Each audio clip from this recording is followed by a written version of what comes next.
자, 오늘 다 같이 읽으실 성경 말씀은 베드로전서 4장입니다.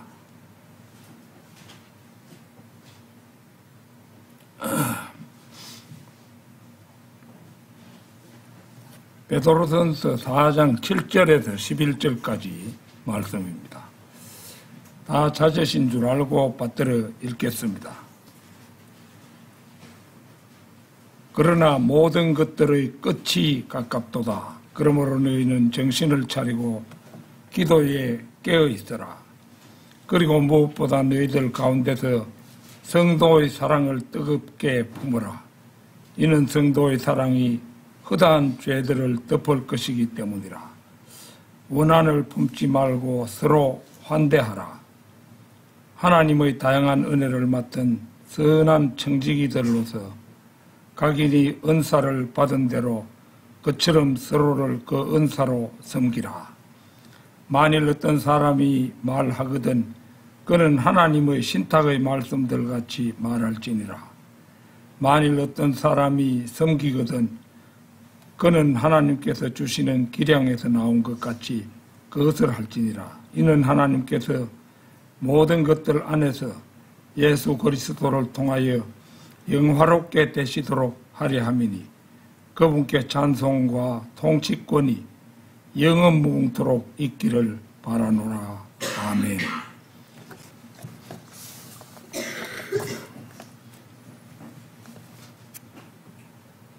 자, 마지막 때 그 7절에 그 말씀이 나오죠. 그러나 모든 것들의 끝이 가깝도다. 마지막 때 정신을 차리고 기도에 깨어 있어라. 이런 제목으로 말씀을 드리겠습니다. 7절 다시 보겠습니다. 그러나 모든 것들의 끝이 가깝도다. 그러므로 너희는 정신을 차리고 기도에 깨어 있어라. 이 구절은 재림 관련 구절입니다. 우리 이제 특히 우리 교회 사람들은 이제 휴거가 5월에서 6월이 시작되는 5월 마지막 하순에서 6월 초순 사이에 그렇게 있는데 올해 벌써 지나갔습니다. 그러니까 일단은 올해는 안 오시는 거죠. 그런데 이제 내년이 또 있잖아요. 그러니까 이제 우리는 앞선 성도들입니다. 이 대한민국에 있는 성도들 가운데 계절적으로 그렇게 주님이 오신다는 것은 그 전도서에 나오는 거죠. 전도서가 아니고 솔로몬의 아가에 나오죠.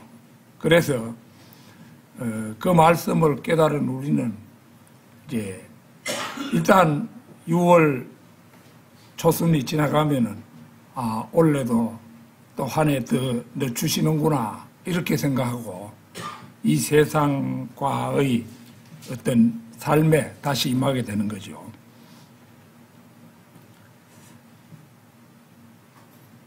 바울도 그리스도의 재림과 관련해서 모든 것들의 끝이 가깝도다 라는 서술과 아주 비슷한 표현을 사용하는 것을 볼 수가 있습니다. 로마서 13장 11절 12절 찾겠습니다. 로마서 13장 11절 12절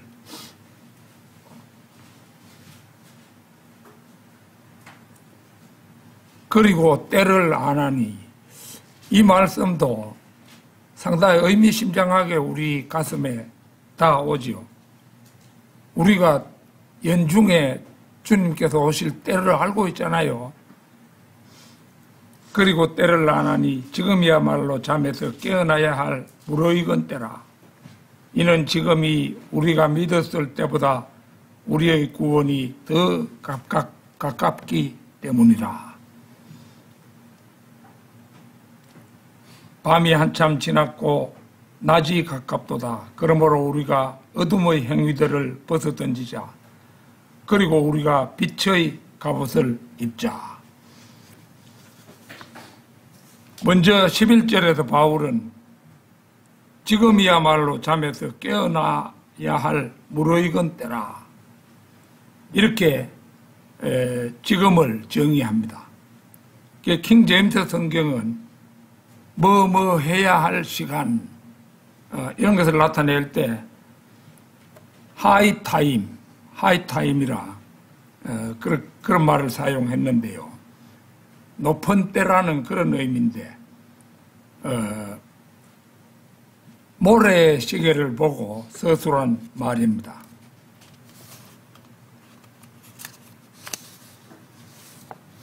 호리병같이 생긴 모래시계는 위에 있는 모래가 잘록한 허리 부분의 관을 타고 조금씩 쏟아져서 아래 공간에 쌓입니다. 모래가 위에서 아래로 다 쏟아지면 아래 주머니의 모래 높이가 가장 높아진 때입니다. 이렇게 위에 있는 모래가 다 쏟아지고 아래의 모래 높이가 가장 높아지면 그것을 다시 거꾸로 세우기 전에는 시계로서의 기능이 끝납니다. 따라서 하이타임, 모래의 높이를 보고 여기 나온 말인데요. 하이타임이 되면 때가 다 된 것입니다. 하이타임이 되면 새 역사가 시작할 때입니다. 이 시대가 다 끝나가고 이제 새 시대가 시작될 찰나에 있으니 지금이야말로 잠에서 깨어나야 할 무르익은 때라. 이렇게 바울은 말하고 있는 것입니다. 현대 영어에서 지금은 뭐뭐 할 때다. 지금은 뭐뭐 해야 할 최적기다. 지금은 뭐뭐 하지 않으면 안 될 때다. 이렇게 말할 때 하이타임이라고 표현하는 것은 모두 이렇게 킹 제임스 성경에서 빌어다가 사용하는 그런 경우라고 하겠습니다. 그렇다면 지금이 어째서 잠에서 깨어나야 할 시간인가? 이는 지금이 우리가 믿었을 때보다, 지금이 우리가 처음 믿었을 때보다 우리의 구원이 이제 한결 더 가깝기 때문이라 한결 가까워진 상태를 말하죠. 이것은 물론 예수 그리스도의 재림을 언급한 말씀입니다. 밤이 한참 지났고 낮이 가깝도다. 그러므로 우리가 어둠의 행위들을 벗어던지자. 그리고 우리가 빛의 갑옷을 입자. 바울은 지금 보는 것처럼 그리스도의 재림을 내다보고 이런 말을 합니다. 성경은 교회 시대를 밤이라고 정의하죠. 밤. 그래서 제1경점, 제2경점, 제3경점, 제4경점 이렇게 지나가고 나면은 이제 아침이 오는 거죠.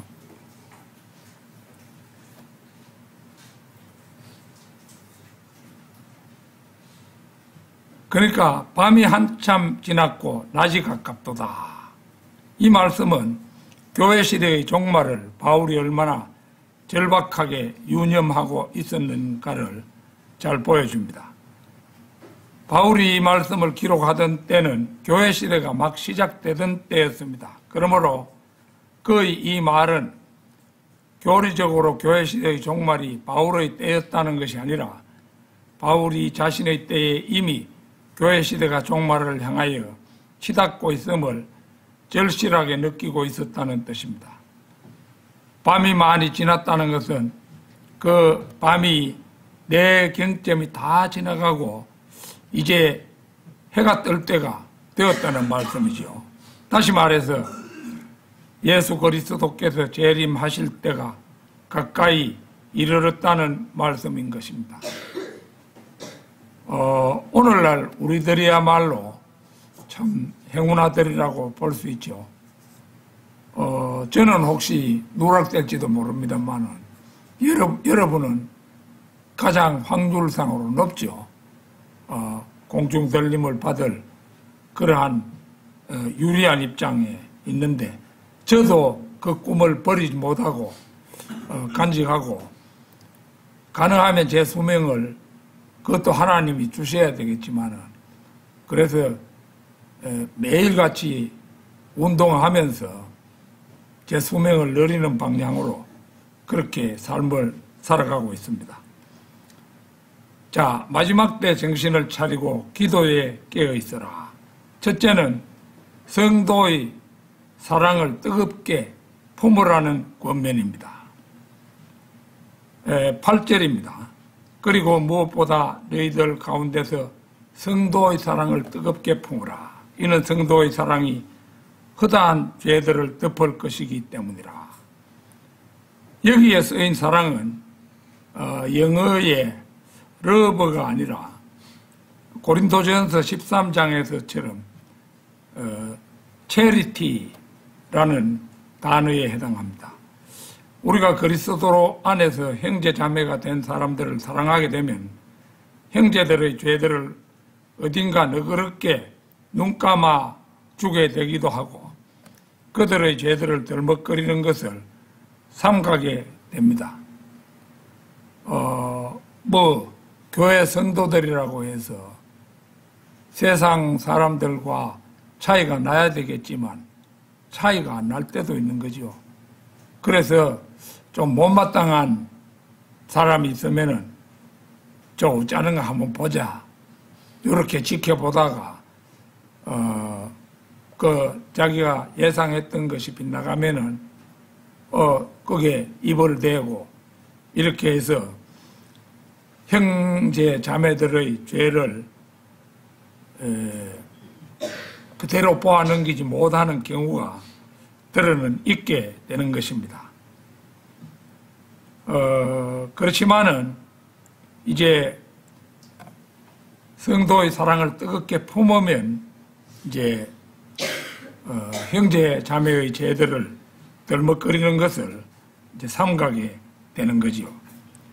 그래서 사랑은 허다한 죄들을 덮게 되는데 우리 본문 말씀에 허다한 죄들을 덮을 것이기 때문이라 이렇게 말하고 있죠. 선한 동기에서 우러난 사랑일 경우 더욱 그러합니다. 우리가 그리스도인이라면 이렇게 선한 동기에서 형제들을 사랑하고 허다한 죄들을 덮어준다는 것은 지극히 정상적이고 온당한 일입니다. 그렇다고 해서 형제들의 죄들을 우리가 제거하고 깨끗하게 해주는 것은 물론 아닙니다. 우리는 그저 덮어줄 뿐입니다. 죄에 대해서는 어떤 형태로든지 그 대가를 당사자가 반드시 치르게 되어 있습니다. 죄는 죄를 지은 사람과 하나님 사이에서 해결될 문제인 것입니다. 그러기에 구태여 우리가 덜쳐낼 필요가 없고 다만 하나님께 맡겨둘 일입니다. 이렇게 하자면 우리는 형제들을 사랑해야 합니다. 사랑하되 성도의 사랑을 뜨겁게 품으라고 베드로는 권면합니다. 주님께서는 우리의 죄들을 덮어주시는 정도가 아니라 그것들을 아예 깨끗이 씻어주십니다. 우리의 죄들을 씻어주시는 것은 그분의 피입니다. 우리가 죄들을 자백할 때 그리스도께서 갈보리에서 흘려놓으신 피가 그 죄들을 깨끗이 씻어줍니다. 우리는 이 보혈의 능력을 믿어야 합니다. 그리고 시시각각으로 짓는 죄들을 자백하고 씻어야 합니다. 그래야만 하나님과의 온전한 관계를 유지할 수가 있을 뿐더러 형제들 간의 교제도 유지할 수 있게 됩니다. 자, 요한 1서 1장 6절에서 9절을 한번 찾겠습니다. 요한 1서 1장 6절에서 9절까지 말씀입니다. 만일 우리 자신이 그분과 교제가 있다고 말하면서 어둠 가운데 살아간다면 우리는 거짓말하는 것이며 진리를 행하는 것이 아니니라. 그러나 만일 우리가 그분께서 빛 가운데 계신 것 같이 빛 가운데 살아간다면 우리가 서로 간에 교제가 있는 것이며 그분의 아들이신 예수 그리스도의 피가 우리를 모든 죄에서 정결하게 하시느니라. 만일 우리가 자신에게 아무 죄도 없다고 말한다면 우리는 스스로를 속이는 것이요 진리가 우리 안에 있지 아니하느니라. 만일 우리가 우리의 죄들을 자백한다면 그분께서는 신실하고 정의로우셔서 우리에게서 우리의 죄들을 용서하시고 모든 불의에서 우리를 정결하게 하시느니라.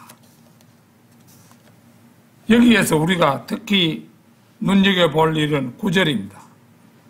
만일 우리가 우리의 죄들을 자백한다면 그분께서는 신실하시고 정의로우셔서 우리에게서 우리의 죄들을 용서하시고 모든 불의에서 우리를 정결하게 하시느니라. 바울도 자백하기를 주저하지 않았습니다. 디모데전서 1장 13절 잠시 찾겠습니다. 디모데전서 1장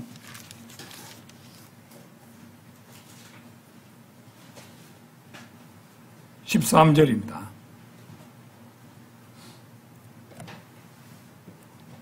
이전에 나는 신성모독하는 자요 박해하는 자요 해치는 자였으나 내가 자비를 얻어냈으니 내가 믿지 아니함 가운데서 무지함으로 그것을 행하였던 까닭이라. 이 말씀의 한 단어 한 단어는 모두 액면 그대로 받아들여야 합니다.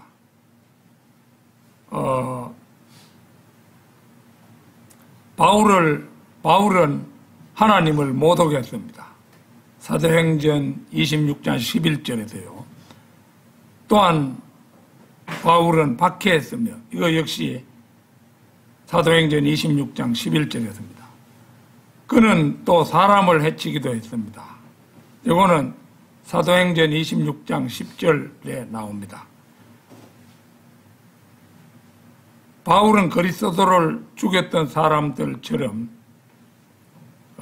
그렇게 행동했습니다. 그래서 그리스도를 죽인 그 사람들이 자비를 받은 것처럼 바울도 자비를 받았던 것입니다. 이것이 본문 자체가 증거하는 사실입니다.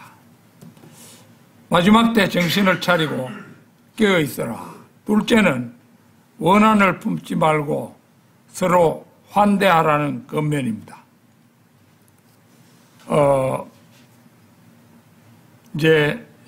이걸 보면은 우리가 과거 사용하던 성경은 구절과 연결해가지고 풀이를 해놨어요. 그래가지고 주석서에도 보면은 구절을 따로 떼어서 독립시키지 않고 10절에 아울러서 그렇게 설명을 하고 있는 것을 보았습니다. 그러나 이거 우리 성경에서 보면은 따로 독립되게 번역을 해놨잖아요. 원한을 품지 말고 서로 환대하라. 환대하라, 요 종결 의미로 해석했잖아요. 그 문장에서 끝나는 거잖아요. 그래서, 요 별도로 한 단락을 취해서 제가 해석을 시도했습니다. 교회에서 서로 원한을 품는다는 것은 전체의 화합을 해칠 우려가 있습니다. 하나님의 일을 할 때에는 항상 화기애애한 분위기를 유지하도록 힘써야 합니다. 야고보서 5장 9절 한번 찾겠습니다. 야고보서 5장 9절입니다.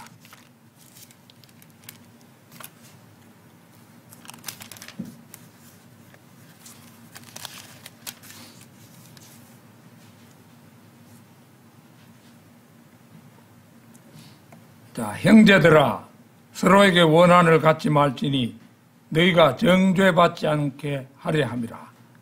보라, 심판자께서 문 앞에 서 계시느니라. 성경에서 주님의 재림을 언급하는 구절이 나올 때는 언제나 그와 관련하여 그리스도인의 실제적인 생활 자세가 어떠해야 하는가에 대한 충고가 뒤를 이어 나옵니다. 그래서 주님의 재림에 관한 언급이 나올 때마다 우리는 그것이 단순한 교리에서 끝나는 게 아니라 매우 실속 있는 삶으로 연결된다는 점에 주목하지 않으면 안 됩니다. 두 가지 말씀을 찾겠습니다. 먼저 로마서 8장 18절입니다. 로마서 8장 18절.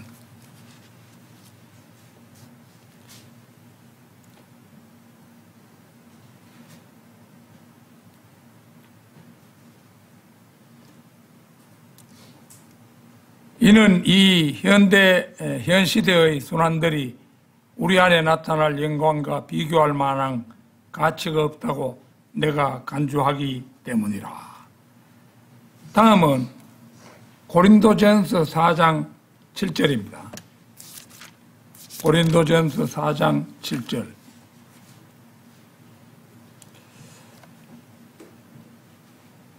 고린도 후서입니다. 후서 17절이네요.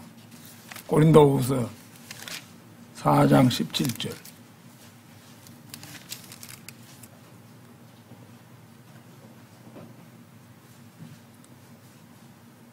이는 한순간에 불과한 우리의 가벼운 고난이 우리를 위하여 훨씬 더 월등하고 영존하는 영광의 중량을 이루기 때문이라.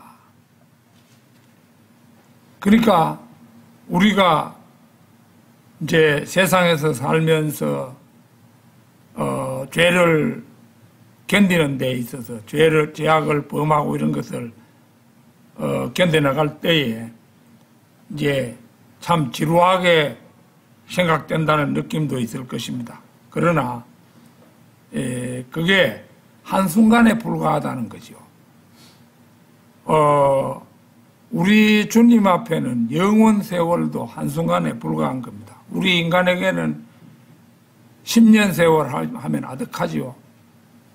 주님 앞에는 10년 세월이 지나가는 것도 순간적이라고 할 수 있습니다. 그래서 이는 한순간에 불과한 우리의 가벼운 고난이 우리를 위하여 훨씬 더 월등하고 영존하는 영광의 중량을 이루기 때문이라.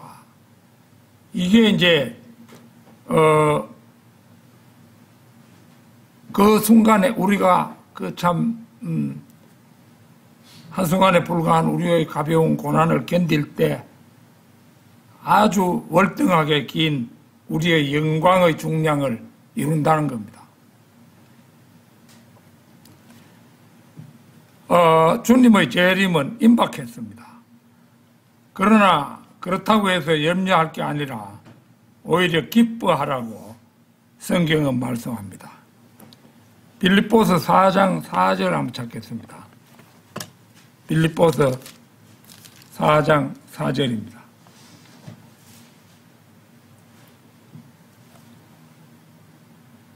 항상 주를 크게 기뻐하라. 그런즉 다시 내가 말하노니 크게 기뻐하라. 멀지 않아 주님 앞에서 다 함께 기뻐할 장면을 상상해 보십시오. 하룻밤 꿈 같은 세상을 살면서 서로 기뻐해도 시간이 모자랄 판에 왜 형제자매를 원망하며 살아야 되겠습니까? 그래서는 안 되겠지요. 서로에게 본문 야고보서 5장 9절에서 서로에게 원한을 갖지 말지니 너희가 정죄받지 않게 하려 함이라. 이 구절에서는 지금 우리가 그럴 여가가 없다고 언급합니다.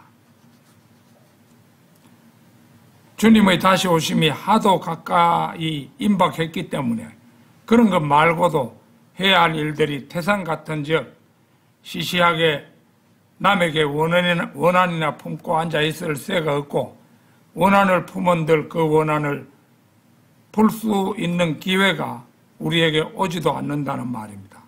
왜 그럴까요? 주님의 재림이 코앞에 임박해 있기 때문입니다. 마지막 때 정신을 차리고 기도에 깨어있어라. 셋째는 청지기의 본분을 다 하라는 권면입니다. 본문 10절을 보겠습니다. 하나님의 다양한 은혜를 맡은 선한 청지기들로서 각인이 은사를 받은 대로 그처럼 서로를 그 은사로 섬기라. 그러니까 우리 모두는 어떤 일을 맡은 청지기죠.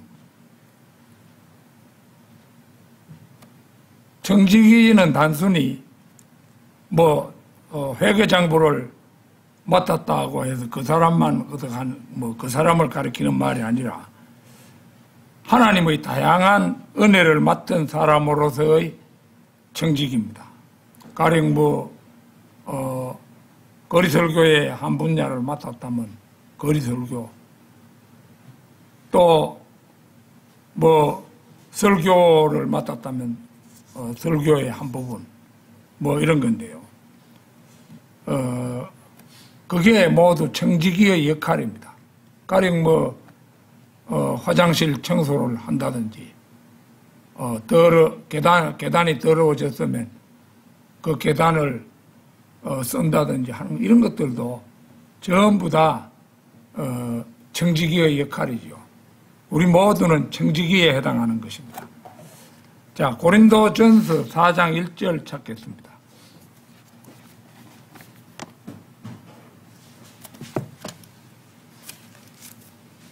(4장 1절) 우리 모든 사람이 우리를 그리스도의 사역자들이자 하나님의 신비들을 맡은 청지기들로서 그렇게 여기게 하라. 청지기란 누군가로부터 신임을 받고 사명을 맡게 된 사람들을 말합니다. 가령 대양을 큰 바다를 가로질러 운항하는 여객선이나 하늘을 나는 비행기에서 거기에 탄 여객들을 보살피고 안내하며 심부름을 해주는 사람들이 곧 청지기들입니다. 이러한 청지기들은 무엇보다도 성실하게 일함으로써 신뢰할 수 있는 신실한 사람들이어야 합니다. 청지기들은 하나님으로부터 신임을 받고 하나님으로부터 사명을 맡은 사람들 역시 이러한 청지기들입니다. 누가복음 16장 10절 찾겠습니다. 누가복음 16장 10절.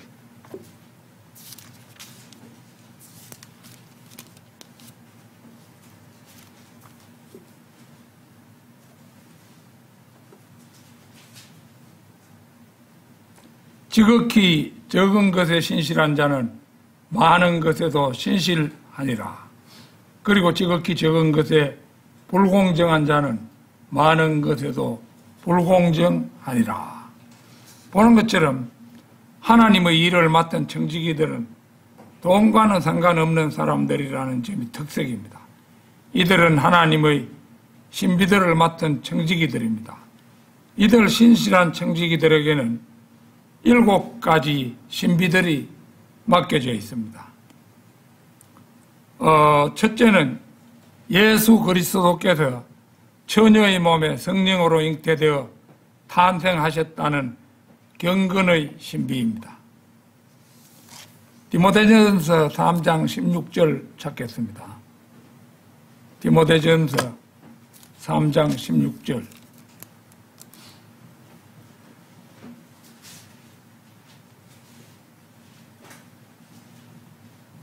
또한 경건의 신비는 논란의 여지 없이 위대하도다. 우리 성경에는 신비라고 이렇게 해석이 되어 있습니다만은 개역 성경 저런 데는 비밀이라고 되어 있어요.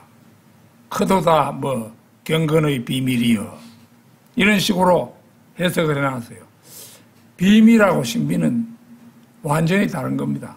그러니까 우리 성경이 바른 번역이죠.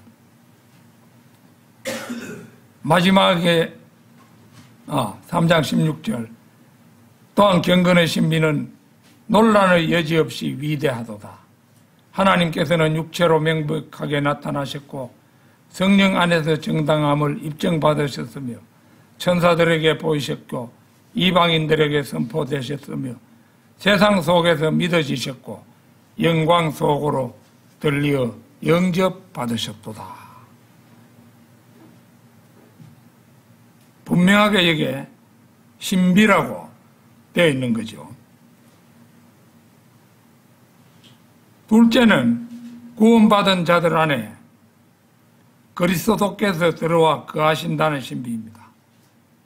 그러니까 이 달리 말하면 우리 안에 성령님께서 들어와 거하신다는 그런 신비입니다.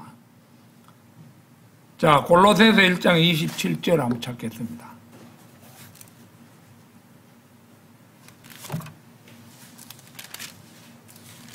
골로새서 1장 27절입니다.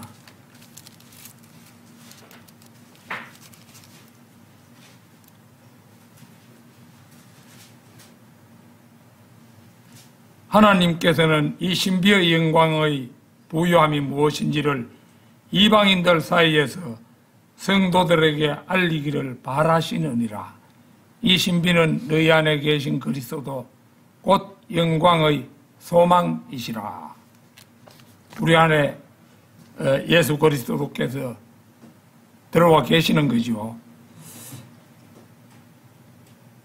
셋째는 유대인과 이방인이 그리스도 안에서 한 몸을 이루는 위대한 신비입니다. 에베소서 5장 30절에서 32절 찾겠습니다. 에베소서 5장 30절에서 32절입니다.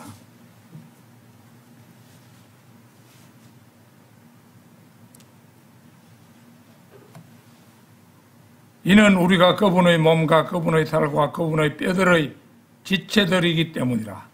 이런 까닭에 남자는 자기 아버지와 어머니를 떠날 것이요 자기 아내와 결합할 것이니 그들 둘이 한 육체가 되리라. 이것은 하나의 위대한 신비라. 그러나 나는 그리스도와 교회에 관하여 말하는 것이라.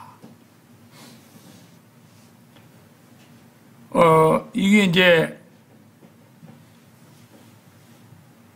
이 교회 시대에는 이스라엘, 유대인, 이스라엘 사람이나 이방인들이나 일단 구원받으면은 교회의 한 멤버가 될 수가 있는 것. 이거를 두고 하신 말씀입니다. 그게 신비라는 거죠. 그 다음에 넷째는 이스라엘의 신비로 이스라엘이 꺾여진 사이에 이방인들이 참 올리브 나무에 접붙여지는 은혜를 입게 된 것을 가리킵니다.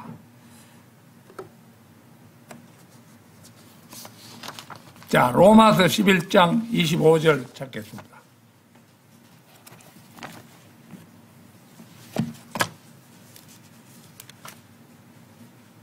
로마서 11장 25절.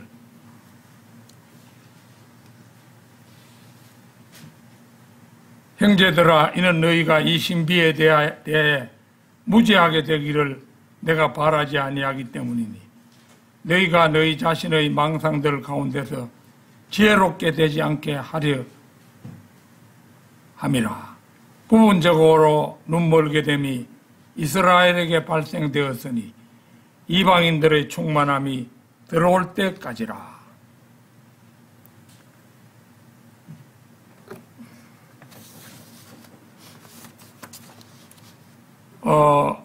지금 한창 이스라엘이 이란을 폭격하고 야단 났죠. 야단이 나가지고 있는 그런 판인데 이스라엘 사람들 현재 안 믿죠? 이 신약 성경 절대 믿지 않습니다. 왜 그렇게 되었느냐? 그들이 그렇게 된 것은 이제 하나님께서 그 이방인의 충만함이 들어올 때까지라. 다섯 번째는 휴거의 신비로, 이 휴거도 신비입니다. 어느 날 주님께서 공중 구름 속에 오셔서 믿는 성도들을 데려가신다는 엄청난 사건입니다. 고린도전서 15장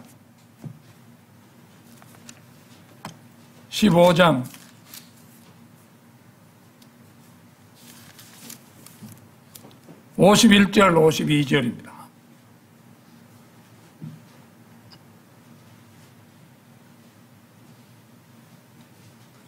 보라, 내가 너희에게 한 신비를 제시하노라. 우리가 모두 잠잘 것은 아니요 오히려 우리가 모두 변화되리니 순간적으로 눈 깜짝할 때 마지막 나팔 소리에 그러하리라. 이는 그 나팔이 소리를 낼 것이요 죽은 자들이 썩을 수 없는 몸으로 일으켜질 것이며 우리가 변화될 것이기 때문이라. 이 휴거가 다섯 번째 신비예요. 하기는 참으로 신비스럽게 짝이 없는 일이잖아요. 땅에 살고 있던 우리가 주님의 그 호출에 즉시 구름 속으로 끌려 올라가 몸이 부활하고 그 놀라운 그 변화된 몸을 입는다. 이거 뭐 얼마나 큰 신비입니까? 여기 보면 분명히 그 다섯 번째 신비에 해당하는 겁니다. 여섯 번째는 적그리스도를 둘러싼 불법의 신비로, 때가 되면 적그리스도가 올 것이나 성도들은 안전하게 휴거된다는 사건입니다. 자, 데살로니가 후서 2장 7절 찾겠습니다.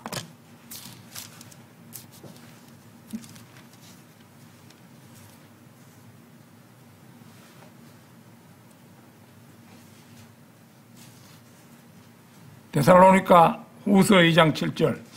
이는 죄악의 신비가 이미 활동하고 있기 때문이니 오직 지금 막고 있는 자가 막을 것이나 그가 그 길에서 옮겨질 때까지 막을 것이라. 이거 이제 막고 있는 자가 막을 것이나, 요 해석에서 틀릴 수가 있는데, 이거 이제 마귀가 자신의 때를 그 유다 이스카리옷이 그 오는데 그의 때를 늦추고 있다, 이렇게 해석해야 된다는 거죠.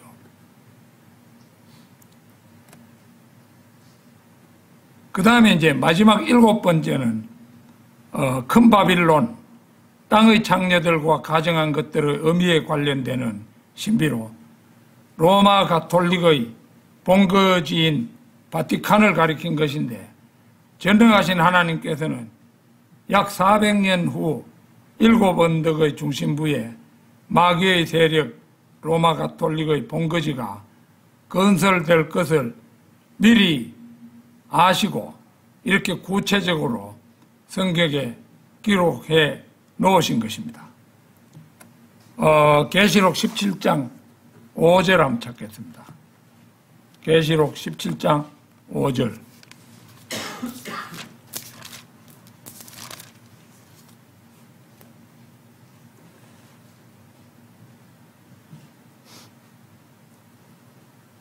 그리고 그녀의 이마 위에는 한 이름이 기록되어 있었는데, 신비라 거대한 바빌론이라 땅의 창녀들과 가정한 것들의 의미라 하였더라. 이 뭐 한 개인이 무슨 음탕한 장녀들과 놀아난다는 그런 의미가 아니고, 이게 땅의 장녀들이란 말은 온갖 종교들, 이것들과 타협하는 로마 가톨릭을 이렇게 표현한 것이요. 땅의 장녀들과 가정한 것들의 의미. 기독교와 불교가 화합할 수 있습니까? 기독교와 힌두교가 화합할 수 있습니까? 기독교와 이슬람교가 화합할 수 있습니까? 올바른 기독교는 어떤 종교하고도 화합해서는 안 되는 거죠. 그런데 우리가 전에 한번 살펴본 적이 있습니다만은 이들은 지금 기독교가 그 로마 가톨릭이 기독교를 표방하면서 이슬람, 불교, 힌두교 이런 등등의 종교들과 마치 장녀들이 이 남자 저 남자와 가까이 하듯이 이 로마 가톨릭이 온갖 종교들과 그렇게 맺어질 것이라는 그런 얘기가 땅의 장녀들과 가정한 것들의 의미라 하였더라. 이 말씀입니다. 자, 청지기에게 이러한 7가지 신비들이 맡겨진 것은 이것을 양무리에게 가르치라고 맡겨진 것입니다. 이 신비들은 문자 그대로 신비이기에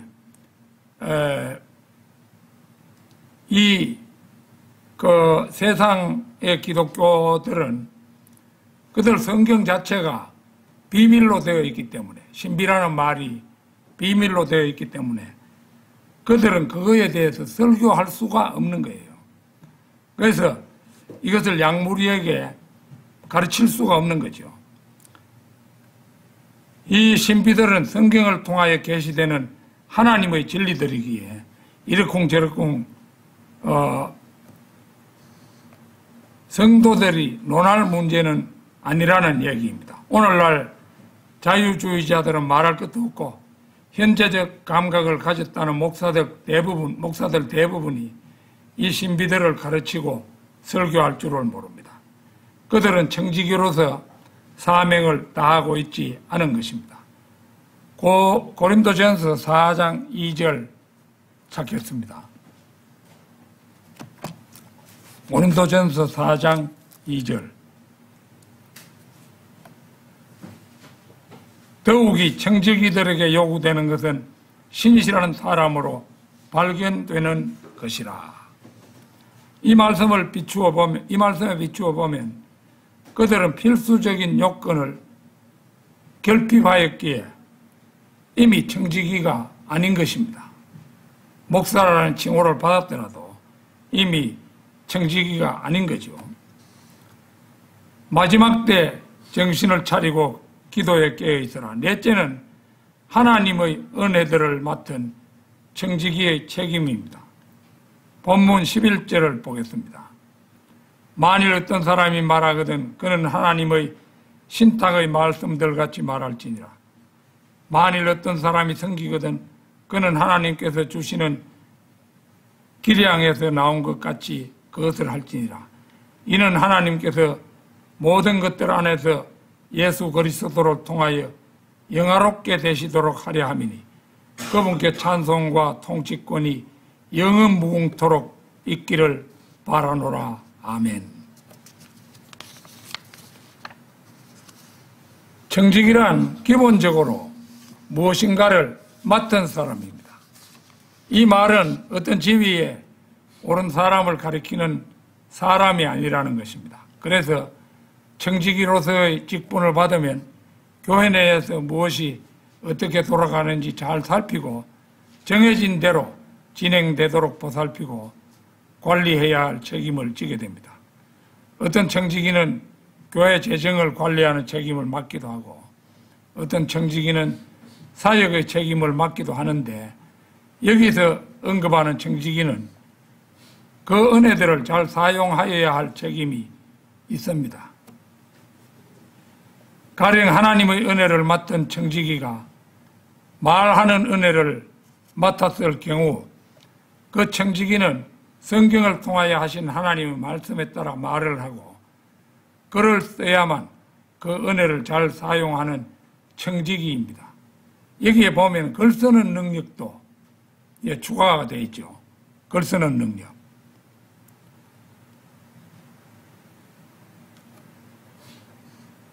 또한 사역자로서 섬기는 은혜를 맡은 청지기는 자신의 능력이나 자신의 다른 사람의 능력으로 사역을 이끌어 가지 말고 그는 하나님께서 주시는 기량에서 나온 것 같이 이끌어 가야만 많은 은혜를 잘 사용하는 청지기가 되는 것입니다.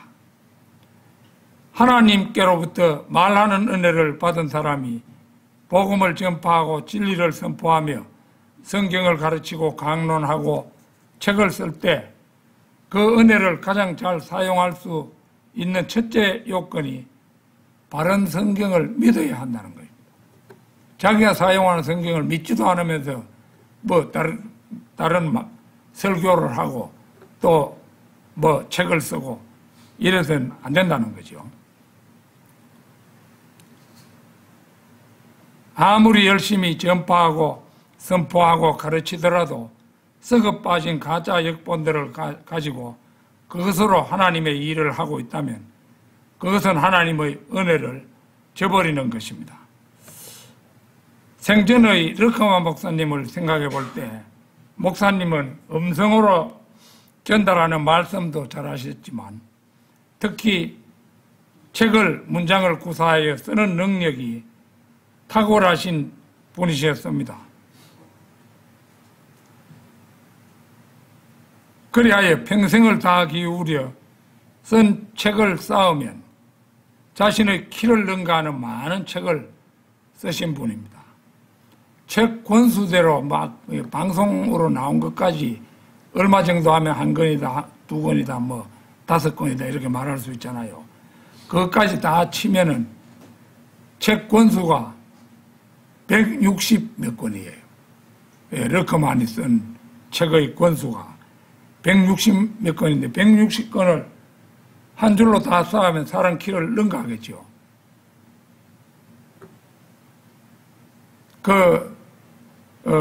르커만의 어떤 책들은 신약교회사 이런 것은 아주 두꺼운 책입니다. 그래서 그런 책을 다 보면 자기 키를 넘어가는 그런 책들을 쓰신 분입니다.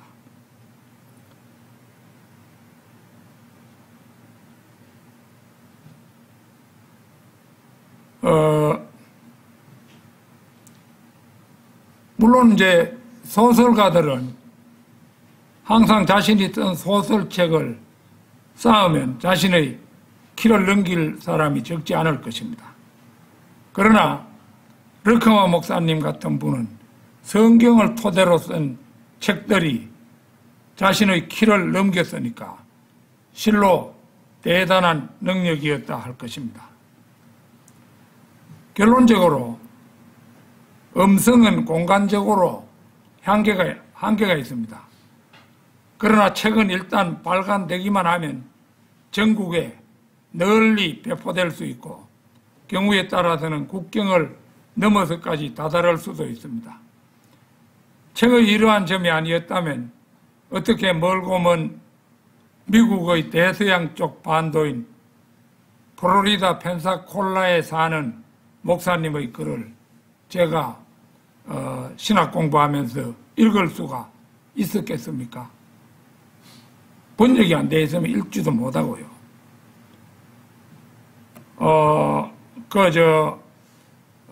목사님의 주석서 같은 거 이런 거 보면 번역자 이름이 다 나오는데 이거 이제 일단은 그 교회에서 그 번역료를 주어가면서 번역을 하도록 했기 때문에 그 책이 존재하는 것이고 그 책이 있었기 때문에 교재로 사가지고 공부를 했던 거죠. 그러니까 모든 것이 참 하나님께서 역사하신 뜻이었다 이렇게 볼 수가 있는 거죠. 그 책이 우리나라에까지 번역된 거 번역 안 됐더라면 르커만 주석서에 그 오묘한 진리를 제가 배울 수가 없잖아요. 그리고 또 오묘한 책이 있었더라도 번역이 안 되었더라면 역시 안 되는 거지요.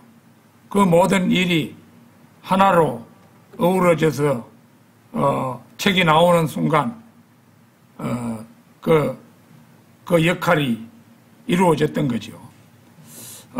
저는 요즘에 모퉁이 돌에 연재했던 신앙시 연재 그걸 바야흐로 한 권의 시집으로 첫 권을 묶어낼 그럴 생각으로 이제 준비하고 있습니다.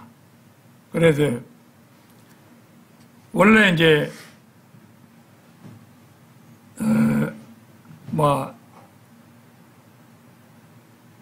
시집이면은 이제 신앙 시집이다 이러면 시만을 묶어야 되겠지만은 우리 기독교의 그 진리는 그 불교도들이 불교에 대해서 정통한 만큼 정통하지 못합니다. 그래서 이거를 내면은 그냥 시만 오토롬하게 내놔서는 사람들이 이해를 못하잖아요.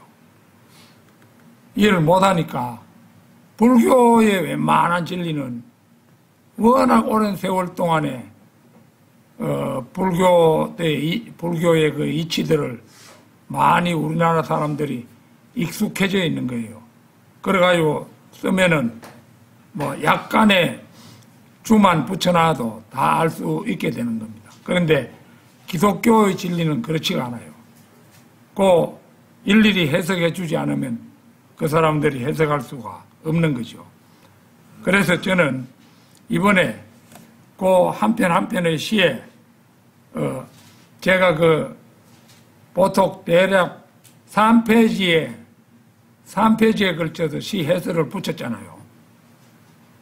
그러면 이제 책을 만들어낼 때도 그 3페이지에 해설 시 한 편이 실리고 3페이지에 해설이 실리고 요래하면 그 시에 대해서 읽을 용의만 있다면 뭘 썼는가 알 수가 있잖아요. 기독교가 생소하더라도 말입니다. 그래가지고 만에 한 사람이라도 구원받을 사람이 있다면 구원받도록 내가 그 시를 제법 잘 쓰는 사람이 있는데요. 저 마산에 이우걸이라고 한 사람이 있는데 그 사람에게 내가 우리 그 모퉁이 돌을 내가 자서전을 연재하고 있다 이러면서 그 이제 자서전 보통 쓰면은 문인이 자서전 쓰면은 많은 다른 문인들을 말해야 하잖아요. 이러니까 그 흥미를 가지도록 하기 위해서 그렇게 말하고 그 사람에게 자서전을 붙여줬던 거예요.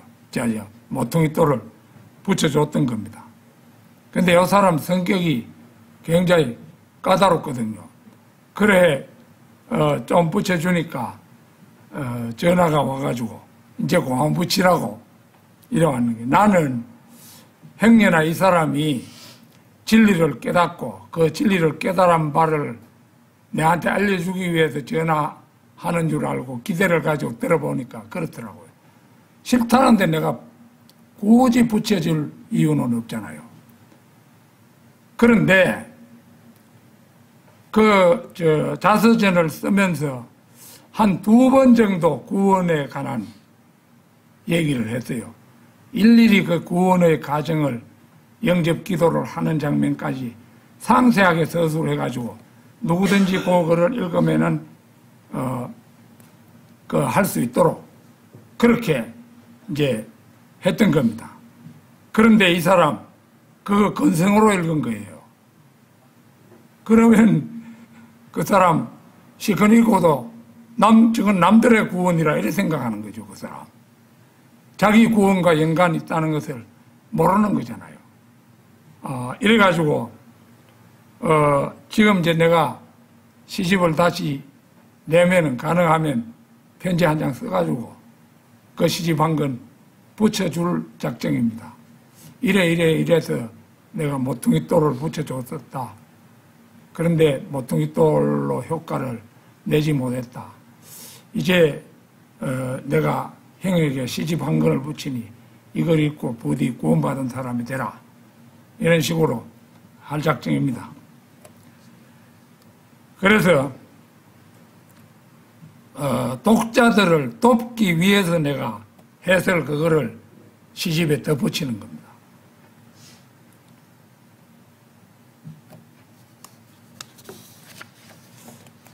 성도 여러분께서도 청지기의 사명을 자각하고 자신들이 맡은 바에 대해서 간절히 기도하면서 그렇게 성도의 생활을 해나간다면은 여러분의 소망을 하나님께서도 들어주실 줄로 믿습니다. 다 같이 기도드리겠습니다.